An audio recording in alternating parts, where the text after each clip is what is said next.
ones with the asterisks are ones that, rather than trying to raise them ourselves, we purchase black crappie, bluegill, channel catfish, fatheads, grass carp, and largemouth bass. And the reason for this is our demand for those fish aren't big enough for us to have a broodstock and have a program for it. And a lot of them are fish, like the black crappie, they're the kind of thing that you don't stock every year. You stock some to get a population started, and then you just let them go on their own. And so those are easier to either purchase somewhere else or do a transfer from another lake that we already have.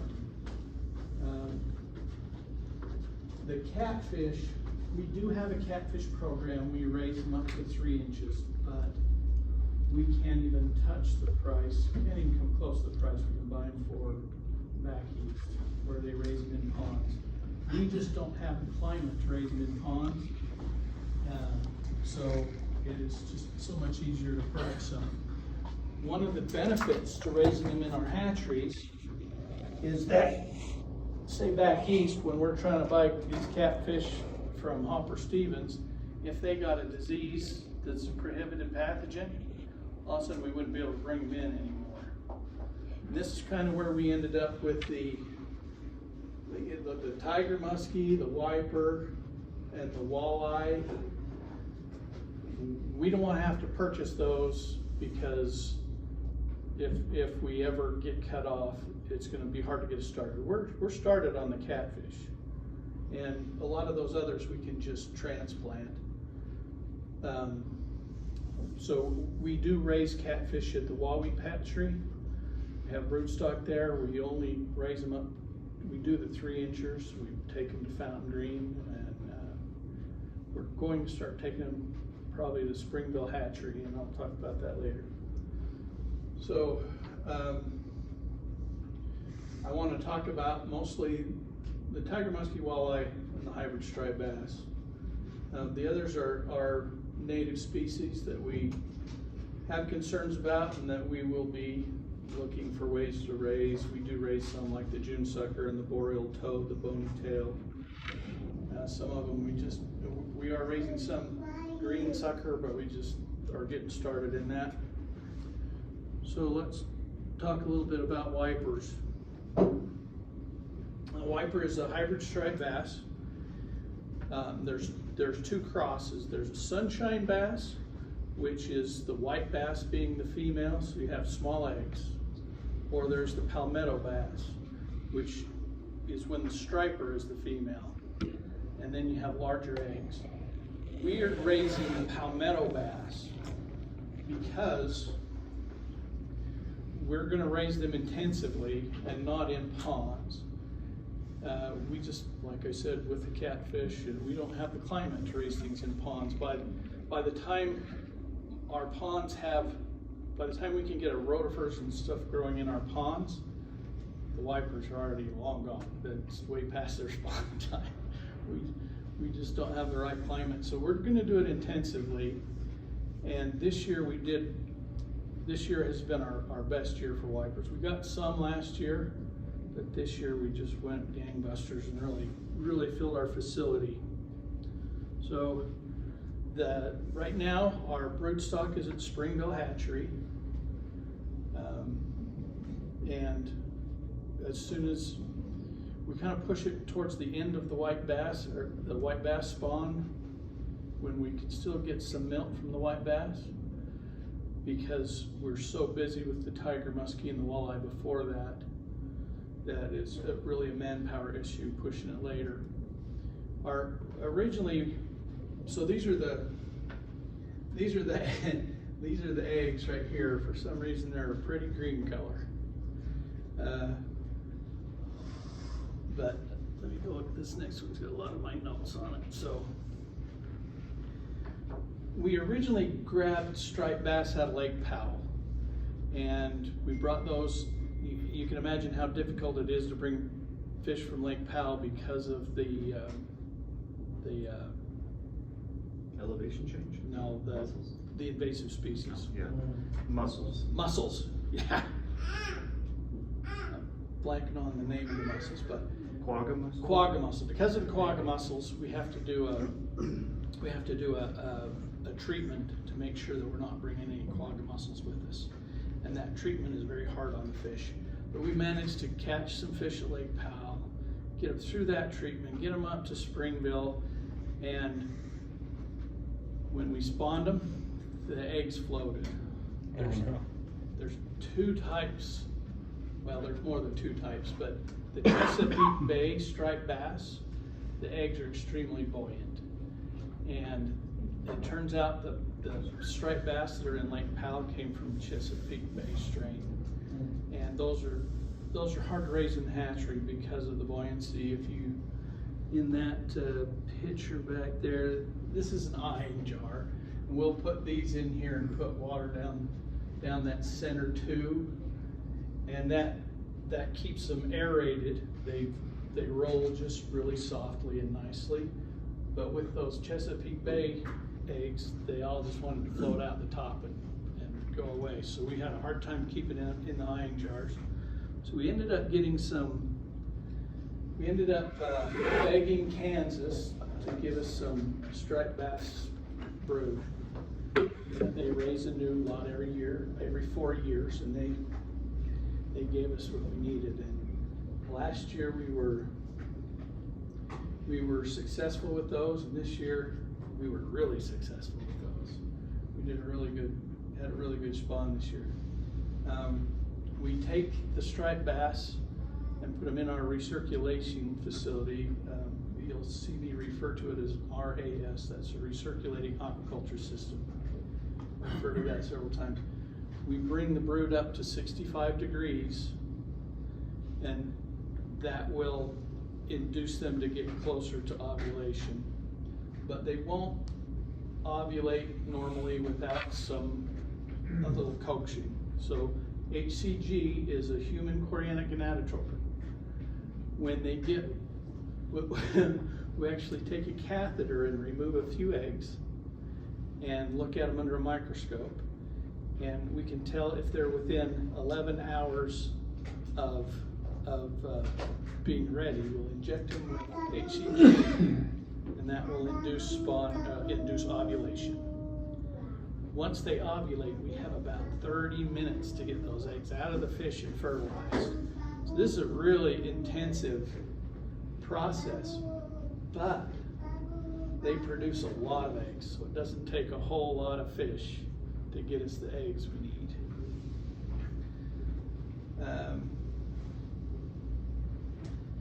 And then these things hatch within 48 hours of being spawned. 2 days after they're spawned, they're already hatched. And this is 24 hours post-fertilization, and it almost looks like it's dividing right here, but that's not dividing. That's the backbone. That's the head and the tail. And that's the yolk sac. This thing is already half developed after 24 hours. It's amazing. And when they do finally hatch out, they're tiny little buggers. And for the first 5 days, they're just absorbing their yolk sac. They don't have all the mouth parts to eat.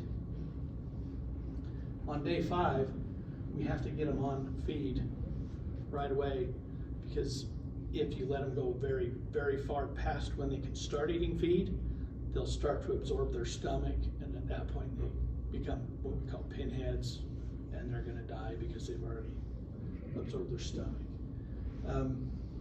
And the reason that we do the palmetto bass, which was the striper female, is because we can feed them Artemia, which would be the brine shrimp nauplii. If you do the sunshine bass, you have to feed them rotifers.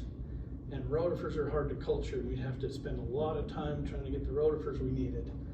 But Utah's full of Artemia, full of brine shrimp. And so we can hatch brine shrimp, feed them the nauplii, they can eat them. This is the bass, the first day, all of that you see in their stomach are nauplii. He actually he put one of these You put one of these white bass under the microscope after feeding the nauplii, and he could see a nauplii trying to swim in the stomach. It was pretty cool. Feel free to ask questions if you want. So, the future of our white bass program is going to be raised. The white bass and walleye will be raised in Logan at a hatchery we're building right now. The director's office scraped up enough money for us, and the governor gave us some money to build a facility. This will be a recirculating aquaculture facility. There will be 3 different recirculating units. 2 of them will be for striped white bass, or hybrid striped bass, the wipers, and the bigger unit will be for walleye. This, the building was delivered Monday. They're starting to put it up right now. We're hoping to have the whole system completed before the walleye spawn in March. What, is a steel building? It'll be in a steel building, yep. You're gonna need a lot of insulation then. Yep. Yep. Or it'll rain all the time in there, because it's humid inside those. All right, so I'll get to what we do with walleye next, but we only want to raise them up to like 2 inches.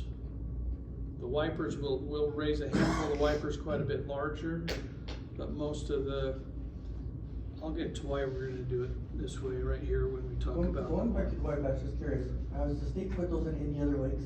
the white bass. Uh-huh. No. Walleye. So we get our eggs for walleye from Willard Bay. We tried to get them from Starvation. Starvation, we had a hard enough time catching enough walleye to get what we needed in eggs. The problem with Willard Bay is that it's one of the first lakes to start spawning because it's lower elevation, it warms up faster. And when the walleye hatch, if we put them right out in some of these higher lakes, the higher lakes don't have enough food for those fry, because there's a reason why those walleye in those lakes aren't spawning yet, because there's not enough food yet. So that facility will allow us to hold those walleye for up to 2 inches. Walleye are a little strange in that you can stock them right away and you can handle them right when they hatch. But if you handle them between there and the 2 inch, or it's a little less than 2 inch, about when they scale out, if you try and handle them before they scale out, you get a lot of mortality. So we try to either stock them right as they're going on feed, or we stock them at 2 inches. And this facility in Logan will allow us to get them up to 2 inches. And when you stock a lake with walleye, if you're stocking the fry, most of the states find that maybe 1 out of 4 years you'll get a good return off those, but most of the time you won't. When we stock them at 2 inches, we get a lot better return on them. So that's the need for this. It is expensive to raise them this way, but we'll get a lot better return. How long does it take to get them to, like, say, like a 10-inch? Once you raise it to the 2 inch and then put them in the lakes. I mean, I'm sure there's factors that are involved, but I don't know the answer to that. I know that they probably grow a lot better once they get out in the lakes on natural food, and that's my assumption. I don't know if that's true. How long does it take to get into 2 inches? It takes about 2 months. They grow pretty fast. And that's one of the problems with that facility. The walleye and the white bass, or the walleye and the wipers, are going to be so close together in our spawn. We're going to be really heavy, intensive work for about 4 months, and then nothing, it's gonna be hard to staff this adequately for those 4 months and then not be overstaffed for the rest, so that's gonna be a trick to figure out. No, go ahead. So outside of that 4 months, you have your spawn period, what does the facility do for the other 8? It's considered, well,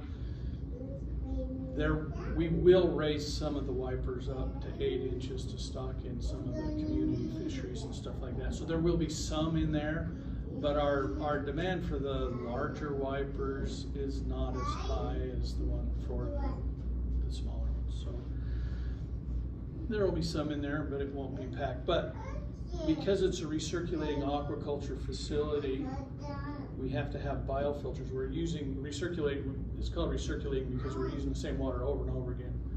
That makes it more economical to heat the water to get the temperature we need to raise the fish. If we can't get them up to about 72 degrees, we'll have a hard time getting them on to feed.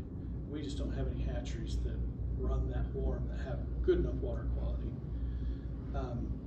But because we're recirculating the water, we have to have biofilters to take out the ammonia and the nitrites, the nitrates. We have to go through the whole nitrification cycle. And by keeping some of the fish in there longer, we'll be able to keep that biofilter alive instead of letting it just go dead and have to reseed it and start it over every year. Saltwater fish tank guys, we get So we spawn at Willard Bay. We're trying to raise a lot of these for, so as I'm sure most of you know, there was illegal introductions into some of the Colorado River drainage ponds, Red Fleet and Big Sandwash. Illegal introductions of walleye. And because it's in the Colorado River drainage with all those endangered species really drive what we're allowed to do in a lot of these waters. And when there's an illegal introduction, it costs us a lot of money. Our plan to control the walleye there is to stock very heavily with triploid or sterile walleye and hope that we get enough in there to disrupt their spawning, to try and keep them from reproducing. And then we'll probably do some screening down below to try and keep anything that does reproduce out of the Colorado River drainage. But that's why we do triploid walleye, is we're trying to curb the natural spawn of the walleye. Can I ask you a question? Yes. On the wiper, Yeah. those are all raised in the hatchery before they're stocked? Are they what raised? They're all raised in the hatchery. They don't So spawn in the lake. no, wiper are sterile for the most I part. knew they were sterile, but I didn't know if the white bass, they have to be man-made to have to make that connection. We don't have any striped bass and white bass in the same lake. And I don't know if we did, if they would cross. I was just curious if that was something you knew. Yeah, you have to Frankenstein it yourself.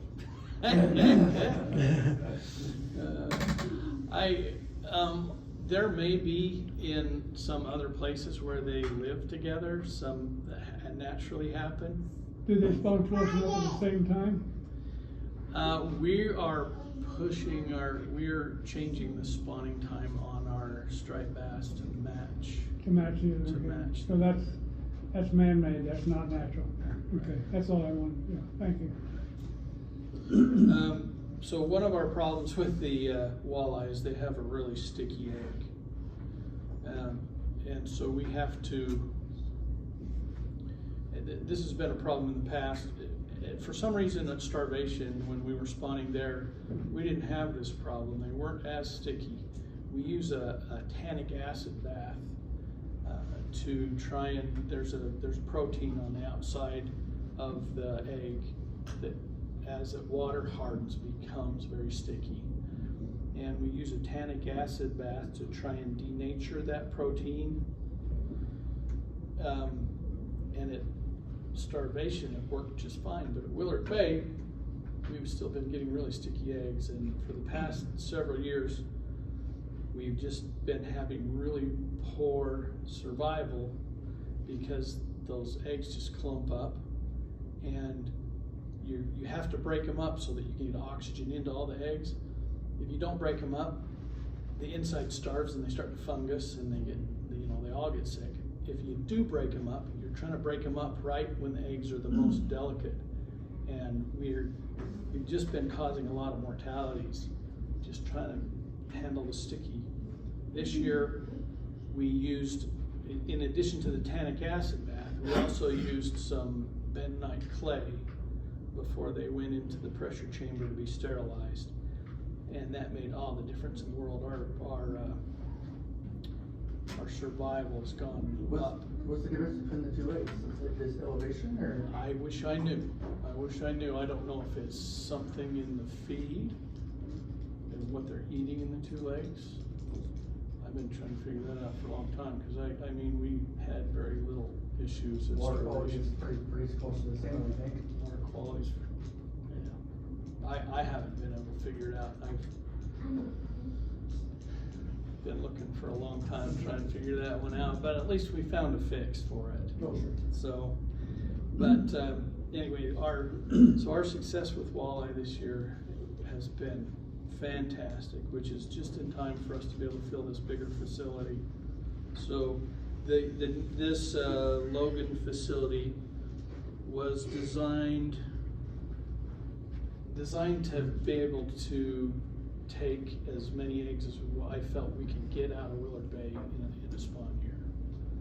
And so I was really nervous. There's a lot of money going into this facility. I was really nervous that we wouldn't be able to fill it up. How many fishes does it take to have a successful spawn for a Logan?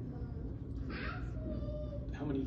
Well, so we can take, I think we can get about 32 million eggs out of Willard Bay. On a diploid lot, we should be able to get about a 70% survival on those eggs. On a triploid lot, we should be able to get about a 35% survival. What it takes to get a successful, I'm not sure what.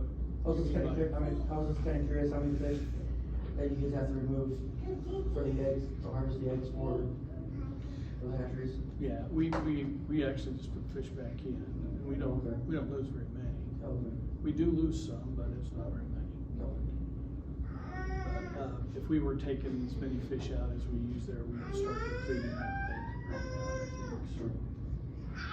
And there is some plans in motion to try and create a brood stock, but there's some real tricks with photo manipulation and temperature manipulation that we just cannot do in our facilities, or we're going to have a hard time doing it in our facility. We'll probably do it with a small group, but to do it on a real production scale, we're going to have to overcome some things if we're going to make it work. So we would be really nice, manpower wise, to not have to go collect. You realize during the walleye spawn, the weather's awful, and you get to Willard Bay, and if you get more than 11, 12 mile an hour wind, our boats just aren't big enough to handle it. So we have to cancel every day that's a very windy day. And so there's a lot of man hours going into collecting these eggs. How do you collect the fish? Is it you seine netting them or? They're gill netting. Gill netting? Yeah. But you were saying, so you guys got a good first start for this facility there. Yeah, I think we're to a point where we'll be able to fill this facility with walleye pretty good. That's pretty exciting. I've been working on that facility for a long time, and I've been going, we're not gonna be able to fill it. I'm gonna put all this money into this, everybody's gonna tell me. Yeah, good ROI on the first year, hopefully. I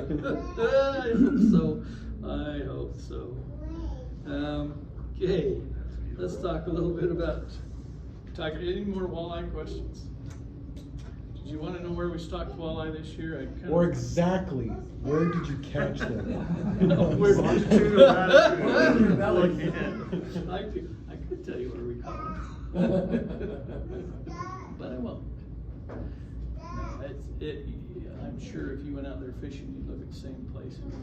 So the walleye this year, we put 2.5 million back into Willard Bay. We put 180,000 into Red Fleet, Those are triploid fry. That's Red Fleet. Red Fleet. We also put 65,000 of the 2-inch fingerlings into Red Fleet. We put 250,000 fry into Yuba, 250,000 into DMAD, plus 16,000 fingerling into DMAD. The only reason they got some of those fingerling was because they didn't think they could put any more in Red Fleet and have them success. We'd be overstocking, so they ended up in DMAD. And Gunnison Bend ended up with 220,000 fry and another 15,000 fingerling. So What percentage do you estimate they will survive out of that amount? Cause I'm sure a lot of that. on the fry, it's gonna be very few.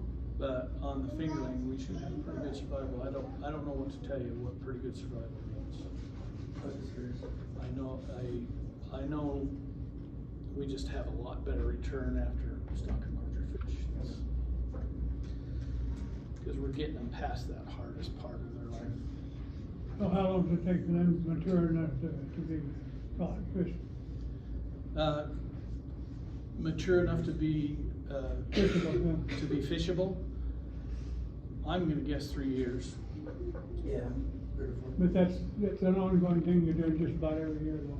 Yeah, we do it every Depends, Dale. I see those small fish, so fishable's different depending Right. on who you are. Well, I was fishing with a friend of mine in January. He caught his first walleye. He was that Yeah. big. And then he passed away. Okay, any more walleye questions before we move on to tiger muskie? No, this is it. All right. So our tiger muskie, so we get our male northern pike. So originally we started with the other cross, but right now we're getting male northern pike from Recapture Reservoir. And we cross them with some muskellunge that we are holding at Lee K Hatchery. The reason that those muskellunge have to be at Lee K Hatchery is it's a dead end system. We don't have any muskie in Utah. We're not allowed to have any muskie in Utah except for this one spot where they can't get out and ruin any other fishery. So that's why they're at Lee K. The water quality at Lee K is awful. The total dissolved Question for you, can I clarify something? Muskies getting out, they'll reproduce, Right. but the tiger muskies won't, they're strict. Correct. Okay. Correct. Right. I wish there was musky here, but you can't go.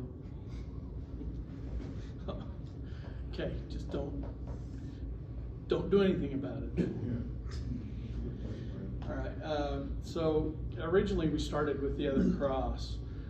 We started with using the muskellunge females and the northern pike males, or female, saying it backwards, the muskellunge males and the northern pike females. But we could not bring northern pike back to Lee K with that awful water quality and get them to give us eggs. But we can get the males to give us milt. So we switched the cross, and we're starting to do the reciprocal cross.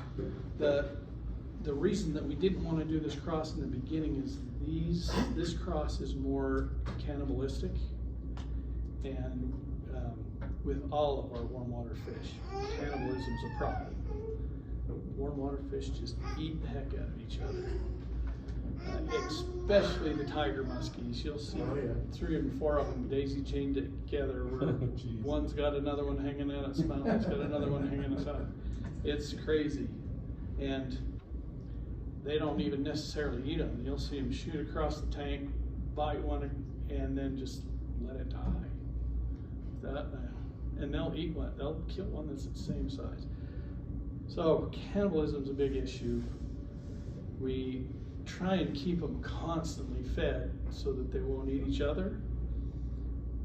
But keeping them constantly fed means there's a lot of wastewater in the tank, and that means that there's the water quality just really deteriorates. So it takes a lot of work to try to balance those two things out, keep your tank clean, because you can imagine with the intensive culture, if you look at this first,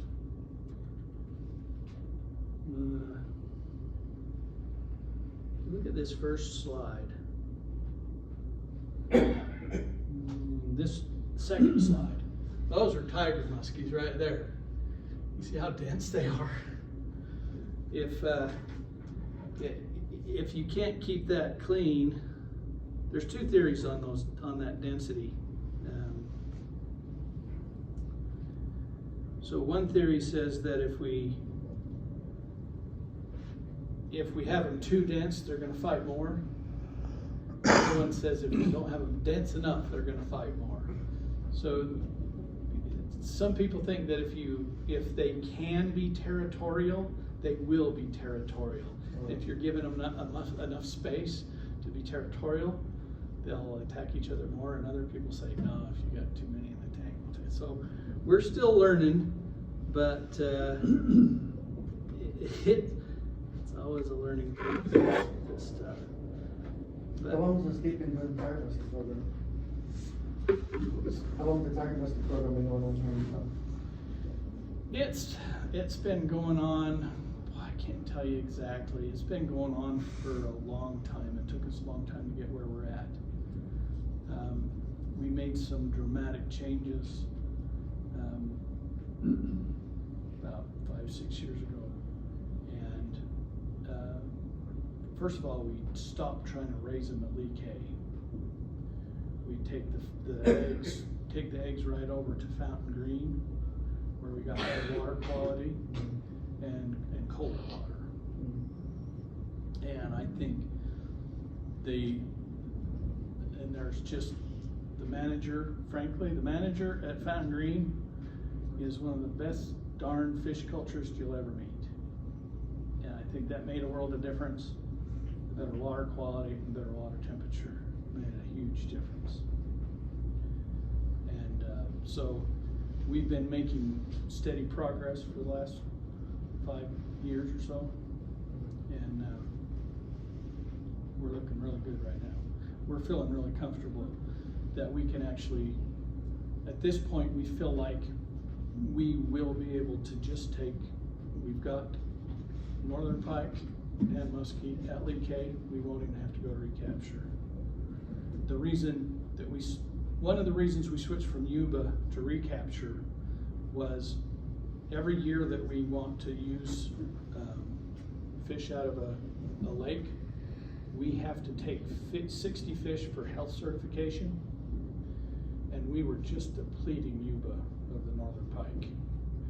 We were starting to see it the numbers really drop. And we put some tiger muskie in there so there could be a surrogate for the northern pike, and we wouldn't have to keep spending northern pike every year. But we finally decided we needed, if we took any more, we'd be depleting it too far, so we went to recapture. And because we've made that switch and we're able to get milk from the northern pike, we have northern pike, but this year was all straight out of we didn't bring any milk in this year. Is that what we're doing, brood stock for the northern pike? That way you don't have to go and get them Yeah, capture? we brought northern pike into Lee K, so we don't have to pull them in out of the wild. And they'll stay certified as long as we certify the fry that we stock. That will keep us certified on the brood stock. Okay. So we don't have to take them out of Lee K.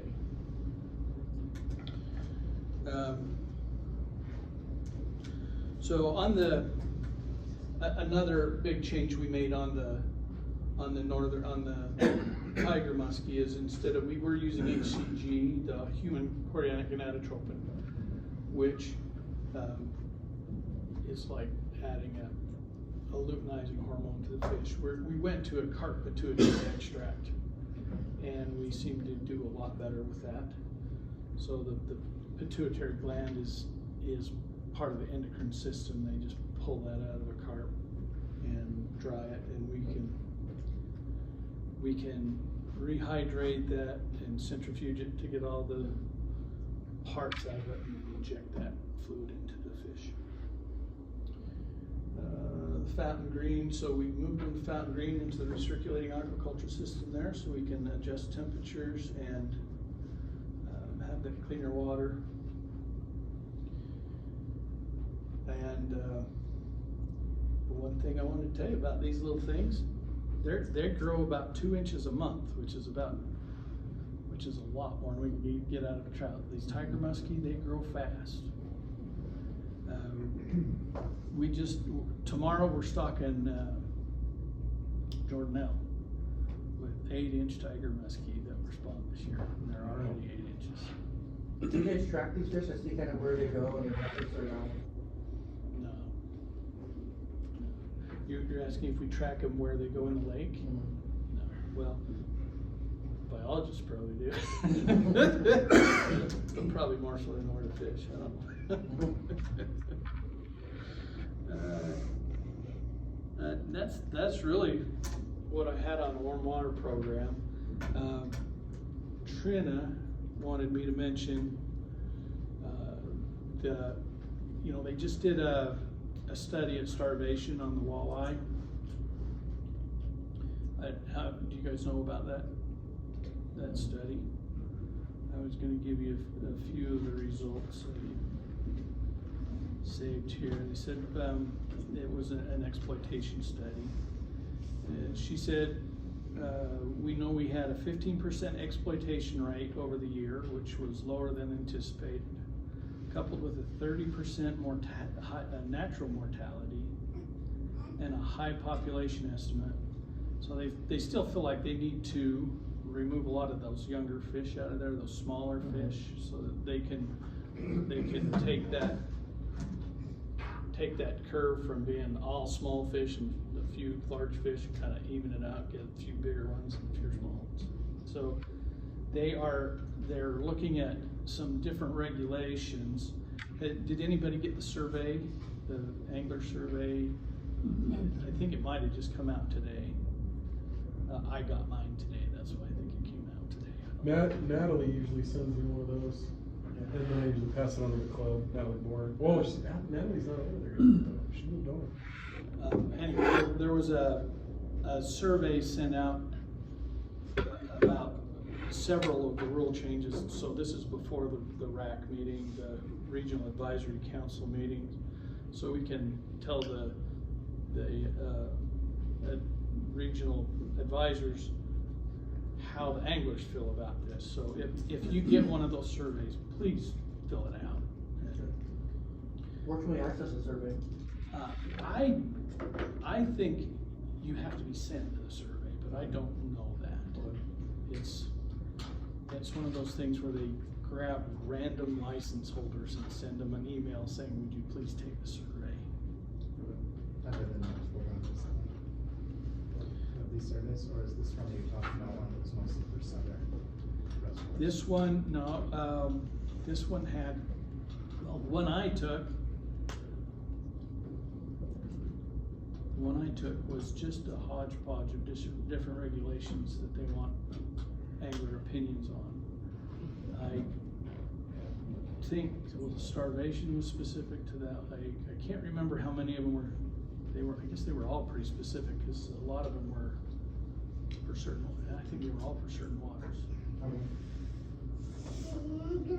But I think I had some Flaming Gorge. Anyway, I wanted to give you an idea of what the regulations they're looking at are. I thought you might be interested in that. So one would be no limit to the number of walleye, that only one can be over 20 inches. No limit that only one can be over 24 inches. 20 walleye, one over 20 inches. 20 walleye, one over 24 inches. 10 walleye. 10 walleye fish between 15 and 18 must be immediate released. 10 walleye fish between 16 and 22 inches must be immediate released. 10 walleye 1/24 inches. Now those are some of the rules that they're seeing how people will take them. Which one do you feel is the most beneficial to the fishery? I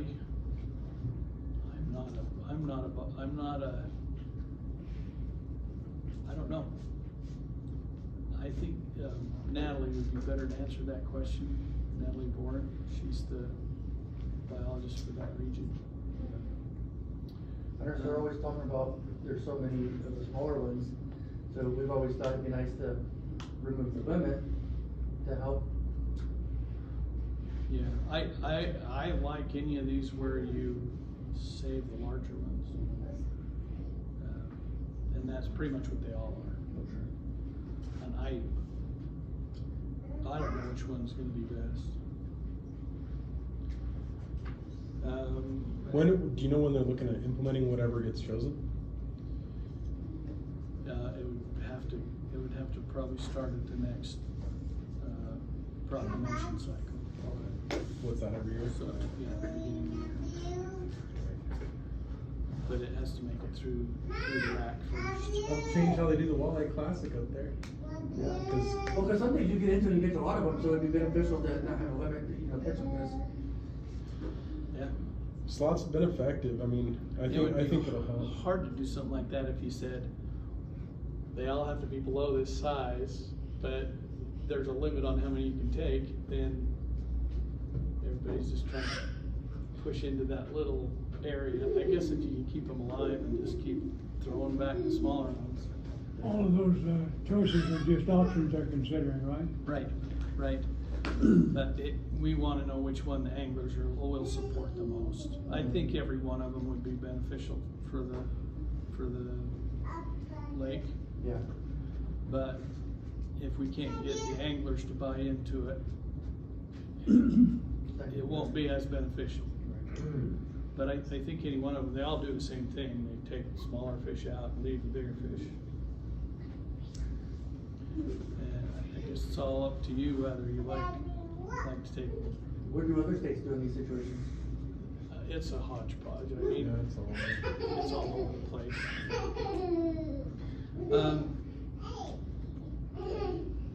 Craig Walker wanted me to mention that one thing that we really appreciate any information you have on people who are illegally introducing fish. We really need your help with that. The other one is that the citizen science is really beneficial to us. We get a lot of value out of that, and he said he'd work with Dave to keep you informed of any opportunities there are to do citizen science. Those things help us.